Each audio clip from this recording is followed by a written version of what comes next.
Just out of curiosity, do you know how much you make an hour? If you don't know why you should know, or you just want to learn how, I'm going to cover those topics in today's video.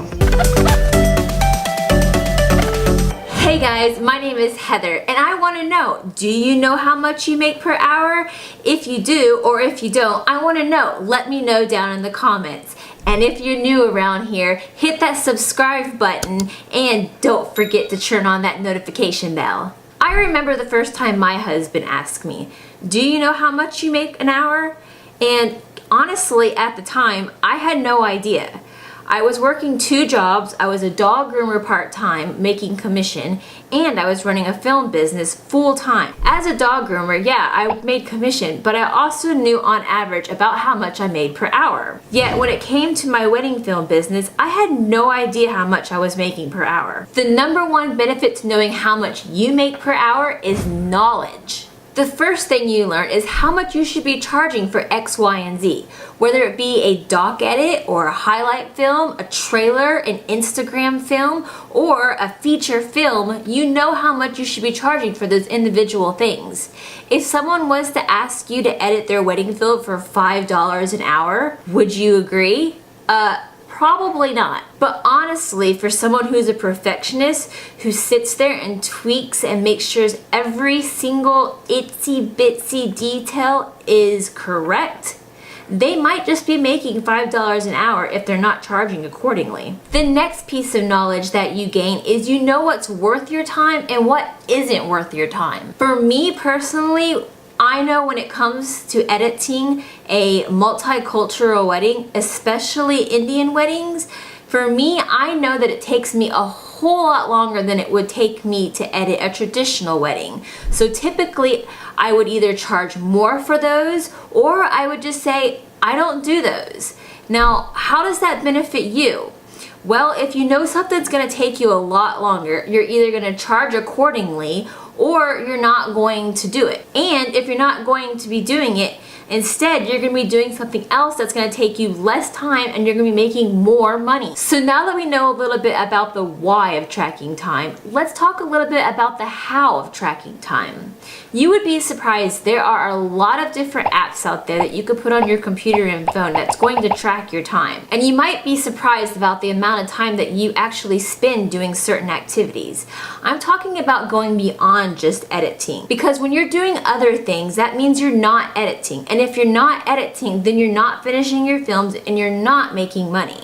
So I have discovered that tracking your time beyond just the time that you spend editing is super beneficial. They'll do things like track the amount of time that you spend emailing, the amount of time that you spend doing business related things like sending out contracts and questionnaires. And there are some apps out there that will even tell you how much time you actually spend on social media. Now, if you haven't seen my film on how to avoid those dreaded distractions, I'll link it up here and I'll leave a link down in the description. A great tool that I personally use is called rescuetime. Now, rescuetime has 2 versions of their software, a free version and a paid version.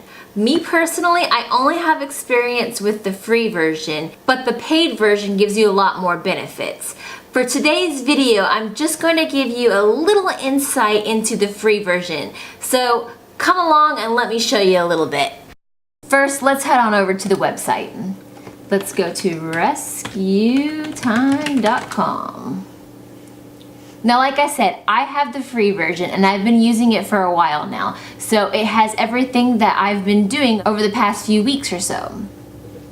So this is just for today. You'll see right here that it is logged that I have been online for 6 hours and 12 minutes. It says that my productivity pulse is 67%, which isn't too bad. And then it's got other things over here, including design and composure, social networking, entertainment, business, utilities, and personally, as you're using the app for the very first time, you're able to assign different things that you do to different types of categories. So for instance, I have here that anytime I am in Final Cut Pro or Photoshop or Premiere or Studio for YouTube, that those are all considered design and composition. For social media, those are the typical things that you would see under social media: Facebook, Instagram, Pinterest. And then entertainment, anytime I'm actually on YouTube doing more than just be on the studio of YouTube. And then business, I've assigned websites like Trello and 17 Hats. And then utilities, that is Dropbox, Finder. It's really, really great because it will break down how much you're spending on certain sites and how much you're spending into certain programs. And then at the bottom, it tells you how much time you've spent in each individual program. It's really great because it will give you an overall broad viewing of how much time you're spending doing all these different things. You can see a daily dashboard. You can see how much time you've been doing things on a weekly basis. You can see how much time you've spent doing things on a monthly basis. So if you wanted to just go in here and you just want to see how much time you've spent doing certain things throughout the whole entire month, it does that for you.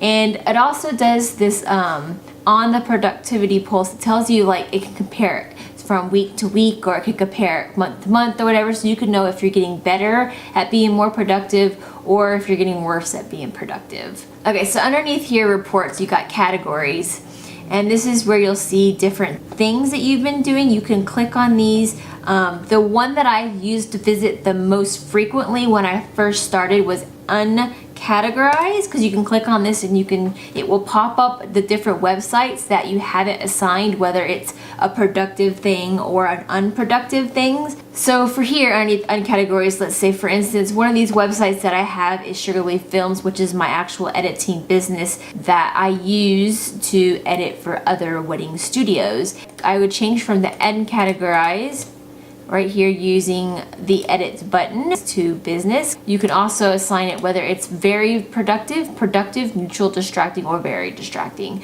So for me, I would say that it's just productive. But that's kind of where you go and what you do and how you can change different websites according to how you want it to pop up when you're going and you're checking your numbers. So this is just kind of give you an idea of what all you can do with the actual free version of RescueTime and how you can use it for your benefit. I highly recommend it if you're just starting out and you just kind of want to get an idea of how much time you're spending doing each of your individual things. And like I said, there is the premium, which personally I've been using the free. With the paid version, you can also track your offline time, so that if you're going to meetings or if you're making phone calls, you can also track those individual things. You can also use this site to help you cut down on distractions. And yes, that just kind of gives you a little bit of insight on the website RescueTime. Once again, I highly recommend tracking your time. If you haven't been tracking your time and you plan on starting to track your time, if only for a little bit, just so you can start to understand how much time you're actually spending doing different things like social media and actually editing, let me know down in the comments. I'd be curious to know who this video has influenced to take the next step in tracking their time. I know there's a lot of videos out there that you could be watching right now, and I appreciate your time. If you're new here, please subscribe and hit that notification bell, and I will see you guys next Thursday. Thanks again, guys. Bye.